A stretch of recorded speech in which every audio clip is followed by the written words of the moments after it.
Welcome students. ഇന്നത്തെ നമ്മുടെ class medieval India concept of kingship and nature of administration എന്ന 9ാം ക്ലാസ്സിലെ 4th ചാപ്റ്ററിനെ ബേസ് ചെയ്തിട്ടുള്ള ചോള അഡ്മിനിസ്ട്രേഷനാണ്. ഈ ക്ലാസ്സിൻ്റെ ആദ്യത്തെ ക്ലാസ്സുകളുടെ ലിങ്ക് കാണാത്തവർക്കായിട്ട് ഞാൻ ഡിസ്ക്രിപ്ഷനിൽ ലിങ്ക് ഇടാം, അത് കണ്ട് നോക്കുക. അതിൽ നമ്മൾ സുൽത്താൻസ് ഇംപ്ലിമെൻറ്റഡ് സെൻട്രലൈസ്ഡ് റൂൾ അതിനെക്കുറിച്ചിട്ടും പിന്നീട് മുഗൾ അഡ്മിനിസ്ട്രേഷനെ കുറിച്ചിട്ടുമൊക്കെ പഠിച്ചിട്ടുണ്ടായിരുന്നു കഴിഞ്ഞ ക്ലാസ്സുകളിൽ. അത് ലോക്കൽ അഡ്മിനിസ്ട്രേഷനെ കുറിച്ച്, പിന്നെ ദീൻ ഇലാഹി, മൻസബ്ദാരി സിസ്റ്റം, ജാഗിർദാരി സിസ്റ്റം ഒക്കെ ഡിസ്കസ് ചെയ്താണ്. അത് നിങ്ങൾ ഡിസ്ക്രിപ്ഷനിലെ ലിങ്ക് നോക്കി മനസ്സിലാക്കുക. ഇപ്പം നമുക്ക് പഠിക്കാനുള്ളത് ചോള അഡ്മിനിസ്ട്രേഷൻ ആണ്, ചോള ഭരണം. അപ്പോൾ ചോള അഡ്മിനിസ്ട്രേഷൻ എന്ന് പറയുന്നത് the Cholas were the predominant political power of South India between 9th and 14th century.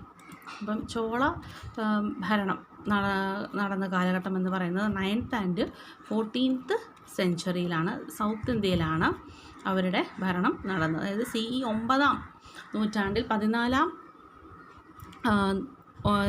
നൂറ്റാണ്ട് മുതൽ 14ാം നൂറ്റാണ്ട് വരെയുള്ള കാലഘട്ടത്തിലെ ദക്ഷിണേന്ത്യയിലെ പ്രധാനപ്പെട്ട രാഷ്ട്രീയ ശക്തിയായിരുന്നു ചോളന്മാരെന്ന് പറയുന്നത്. അപ്പോൾ അതിൽ രാജാവ് പരമാധികാരിയായിരുന്നു.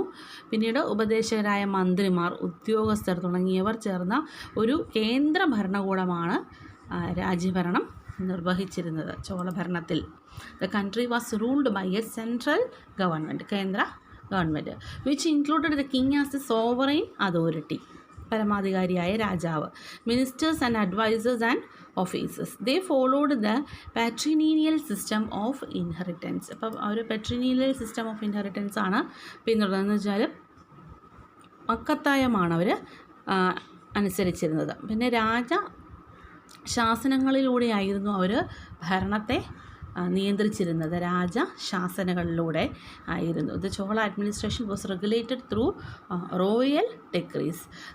The orders of the kings were circulated to other officers by an important officer called ഒലൈ നായകം. അപ്പം രാജാവിൻ്റെ ശാസനകൾ എന്ന് പറയുന്നത്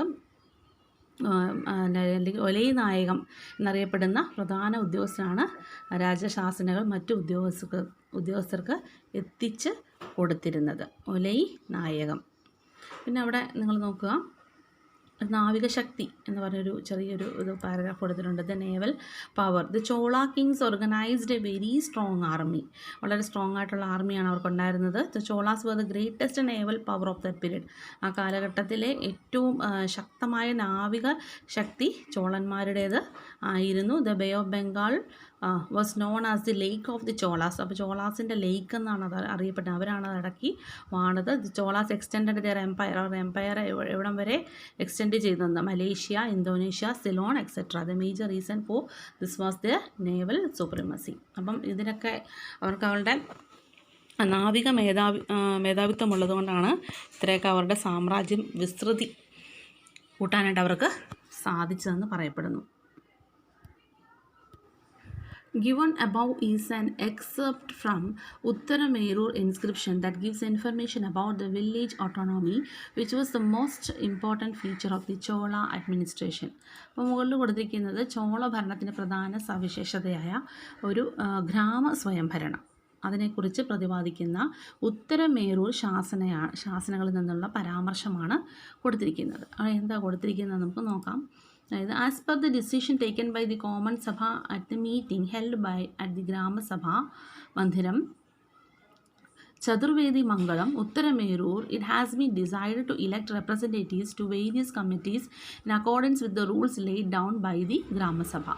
A portion of the Uttaramerur inscription. അത് വേറൊന്നുമല്ല, ഉത്തരമേരൂർ ചതുർവേദി മംഗലം ഗ്രാമസഭ മന്ദിരത്തിൽ ചേർന്ന പൊതുസഭയിൽ കൂടിയാലോചിച്ച് കൈക്കൊണ്ടിട്ടുള്ള തീരുമാനം കൽപ്പന പ്രകാരം ഉത്തരമേരൂർ ചതുർവേദി മംഗലം ഗ്രാമസഭ തിരുവെഴുത്തിലെ സൂചനകൾക്ക് വിധേയമാക്കി വാർഷിക സമിതി, തോട്ട സംരക്ഷണ സമിതി, ജലവിഭവ സമിതി എന്നിവയിലേക്ക് പ്രതിനിധികളെ തിരഞ്ഞെടുക്കാൻ നിശ്ചയിച്ചിരിക്കുന്നു എന്ന് പറഞ്ഞിരിക്കുന്നുള്ളൂ. ശാസനയുടെ ഭാഗമാണ് അവിടെ കൊടുത്തിരിക്കുന്നത്. അപ്പോൾ ഇതുപോലുള്ള ശാസനകൾ രാജ്യത്തെമ്പാടും കാണാനായിട്ട് സാധിക്കുമായിരുന്നു. അപ്പം നമ്മളിന്നിപ്പോൾ പുതിയതായിട്ട് ഇന്നിപ്പോൾ ഓർഡറൊക്കെ ഗവൺമെൻറ് ഇറക്കി, അതിൻ്റെ കോപ്പീസൊക്കെ നമുക്ക് ലഭ്യമാണ്. അതുപോലെ അല്ലെങ്കിൽ പത്രത്തിലൊക്കെ വരും പുതിയ എന്തെങ്കിലും ഓർഡറൊക്കെ ഇറക്കുമ്പോൾ, അതുപോലെ ഉത്തരമേരൂർ ശാസന എന്ന് പറഞ്ഞൊരു ഇതാണ് അവിടെ കാണിച്ചിരിക്കുന്നത്. എന്തെങ്കിലും പുതിയതായിട്ടുള്ള നിയമങ്ങളൊക്കെ ഇറക്കുമ്പോഴത്തേക്കിനും ഇതുപോലുള്ള ശാസനകൾ അവരിവിടെ കൊത്തി വെക്കും. അത് നിങ്ങൾക്ക് അവിടെ കാണാൻ, അവിടെ കല്ലിൽ കൊത്തി വെച്ചിരിക്കുന്നത് കാണാം.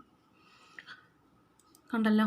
Then let us see the important features of the village autonomy of the Chola period. അപ്പോൾ ചോള ഭരണത്തിൽ ആ വില്ലേജ് ഓട്ടോണമിയുടെ ഫീച്ചേഴ്സ് എന്തൊക്കെയാണെന്ന് നമുക്ക് നോക്കാം. For the sake of administration എന്ന് വെച്ചാൽ ഭരണ സൗകര്യത്തിന് വേണ്ടി the Cholas divided the country into mandalams, valanadu, nadu and കൊട്ടംസ്.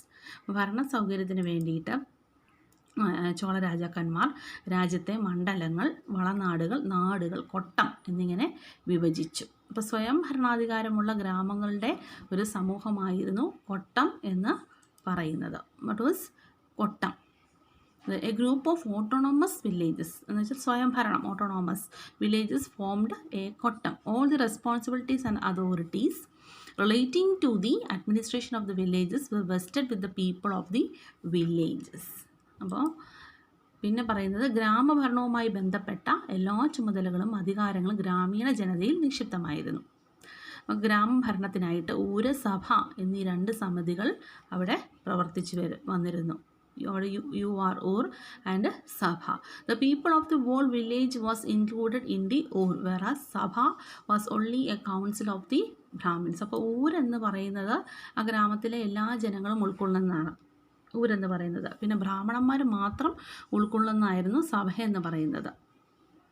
ക്ഷേത്ര പരിസരങ്ങളിലാണ് ഈ സമിതികൾ ചേർന്നിരുന്നത്. സഭയുടെ സവിശേഷതയാണ് നമുക്കിനി പഠിക്കാനുള്ളത്. What are the features of the sabha? Let us see what are the features of the സഭ. ആദ്യത്തെ ഫീച്ചർ എന്ന് പറയുന്നത് there were separate regulations for the functioning of the സഭ.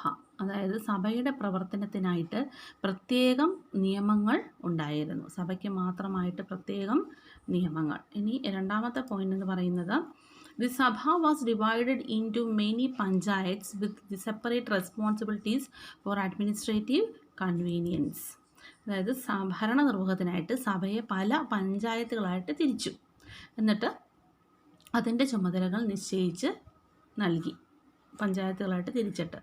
The members of the panchayats were determined through both selection and election. അപ്പോൾ ഈ തിരഞ്ഞെടുപ്പിലൂടെയും നറുക്കെടുപ്പിലൂടെയുമായിരുന്നു പഞ്ചായത്തിലെ അംഗങ്ങളെ അവർ തീരുമാനിച്ചിരുന്നത്. പിന്നീട് അംഗങ്ങളെ അവർ വർഷം തോറും തിരഞ്ഞെടുത്തിരുന്നു.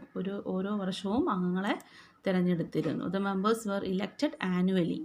One person could serve as a member of the panchayat for a maximum of 3 consecutive terms. ഒരാൾക്ക് തുടർച്ചയായി പരമാവധി 3 തവണ മാത്രമാണ് അംഗമായിരിക്കാൻ അവസരം ലഭിച്ചിരുന്നത്. 3-ൽ കൂടുതൽ തവണ അവർക്ക് അവസരം ലഭിച്ചിരുന്നില്ല.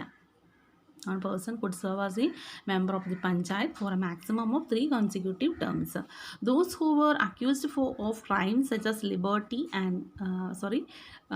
such as bribery and theft were not given the chance to contest in the election. അപ്പം ഇലക്ഷനിൽ ആർക്കൊക്കെ അവസരം ലഭിച്ചിരുന്നില്ല, അവസരം ലഭിക്കാത്തതെന്ന് വെച്ചാൽ കൈക്കൂലി, കളവ് മുതലായ കുറ്റങ്ങൾ ആരോപിക്കപ്പെട്ടവർക്ക് വീണ്ടും തെരഞ്ഞെടുപ്പിൽ മത്സരിക്കാൻ അവകാശം കൊടുത്തിരുന്നില്ല. അങ്ങനെയുള്ള ആൾക്കാരെയൊന്നും അവർ സത്യസന്ധമായിട്ടുള്ള ആൾക്കാരെ മാത്രമേ തിരഞ്ഞെടുത്തിരുന്നുള്ളൂ എന്ന് സാരാംശം. Then the members of the sabha were called perumakkal and the members of the panchayats were known as the variya perumakkal. അപ്പം 2 തരത്തിലുള്ള ആളുകൾ, അതായത് സഭയിലെ അംഗങ്ങൾ പെരുമക്കൾ എന്നും പഞ്ചായത്തിലെ അംഗങ്ങൾ വാരിയ പെരുമക്കൾ എന്നും അറിയപ്പെട്ടു. ഗ്രാമ ഭരണവുമായി ബന്ധപ്പെട്ട എല്ലാ ചുമതലകളും അധികാരങ്ങളും സഭയിൽ നിക്ഷിപ്തമായിരുന്നു. പിന്നീട് അവരുടെ അധികാരം എന്തെല്ലാമെന്നാണ് നമുക്ക് നോക്കാനുള്ളത്. All the responsibilities and powers relating to the administration of the villages were vested with the Sabha.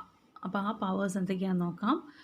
First എന്ന് പറയുന്നത് receive land for the temples, അതായത് ക്ഷേത്രങ്ങൾക്ക് വേണ്ടി ഭൂമി സ്വീകരിക്കുക എന്നുള്ളത്. 2 collect tax by surveying land, ഭൂമി അളന്ന് തിട്ടപ്പെടുത്തിയിട്ട് നികുതി പിരിക്കുന്ന കാര്യം.